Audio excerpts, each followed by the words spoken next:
I'm very good. Yeah. So nice to see you. Nice to see you. Nice to be able to talk about the movie, except we can't talk about the movie. We kind of can't. It's ridiculous. Yeah. But congratulations, it's really, really good. Thank you. Thank you. So I'm doing research, thinking, what can I ask you? And I realized that you can impersonate Owen Wilson. I can. Which I've recently learned. Yes.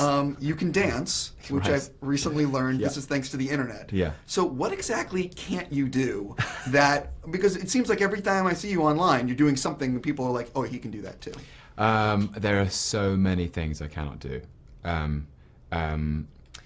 For example, I'm very bad at mental arithmetic. Like, if you gave me a very simple sum, it would take me ages to do. That's not my brain. I have a languages brain.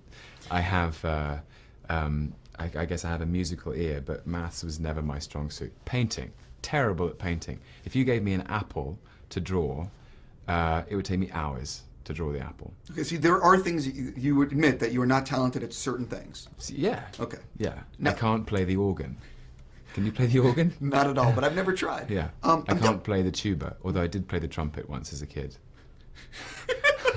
Like, it's completely random. Sorry. Yeah. I interviewed Benedict for Fifth Estate. Yes. And I asked him this, and I'm going to ask you this. The thing about both of you is you're both very popular online.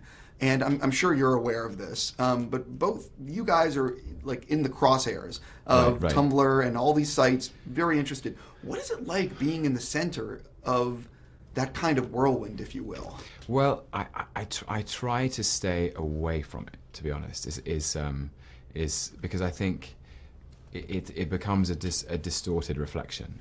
And but by and large, the enthusiasm I found is quite benign, and it's just gratifying that there are people out there who are interested in the work and in the performances and the characters and that kind of thing. So I always think an actor can't call himself an actor without an audience, and so if the audience is there, then that's great. Jumping into why I get to talk to you, as usual, you're fantastic as Loki. Great moments. The thing I think that's going to surprise most people is how funny this movie is. There's a lot of laughter. When you first got the script, and could you sort of talk about that? About how funny it is? Yeah, well, I think we always wanted to. It's become such a recognizable signifier in Marvel films, is that they are fun and they're honest about it. They are superhero films based on comic book characters, so it's supposed to be fun, and it's something that I never wanted to lose. I was very aware of, Chris Hemsworth and I are very aware of how entertaining Avengers was on a very real, sort of pure level. The Iron Man films are huge fun.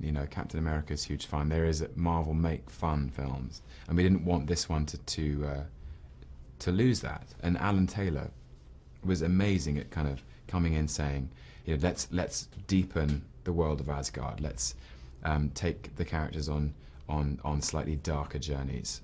Everybody, Thor, Loki, Jane Foster, Odin, Sif, all of these great characters. Let's give them texture. Let's make it grittier. But let's also not forget that we can have a huge amount of fun here. I'm going to be out of time with you in a second, so I'm going to do a two-part last question. Okay. I like doing that. Here we go. Do you think Loki is a strong enough character that he can do his own movie, or do you think he's most effective when he's paired with other people? Do you know what I mean? Yeah. And my other thing is, you're about to work with Del Toro on Crimson Peak, which is effing awesome. Yeah. You have to talk about that. Okay. So, first question. The idea of there being a Loki solo film is such a compliment that I can officially tell you that there is no movement on it. But I'd have to have a big kind of brainstorm with Kevin Feige about it if it ever came around. I do agree with you that Loki defines himself in opposition to Thor. There is no Thor without Loki. There is no Loki without Thor. And there's part of his nature is that he defines himself in opposition to other people. But there are also whole narratives in the comics which are huge fun, where he goes on his own adventures. To be honest, I don't know. I mean, there are things I'd love to do with him. Like, I'd love to see him out of context on Earth in the 70s, you know, running a nightclub, playing lots of Rolling Stones. You know, there's a harebrained ideas that, you know, that I have, and so who knows? Who knows? At the moment, I've made 3 films with Loki in them. I'm very proud of them, and if it ends there, that's where it ends. Secondarily, I am more excited than you can possibly imagine to work with Guillermo del Toro,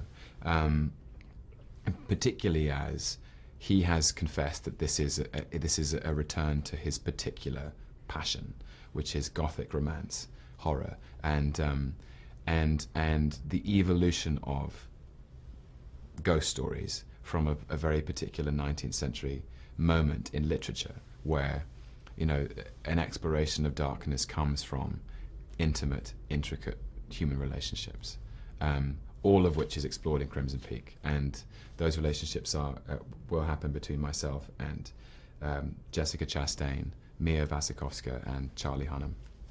I gotta go. Thank you so much. Congratulations on this. Thanks, nice man. to see you. Nice to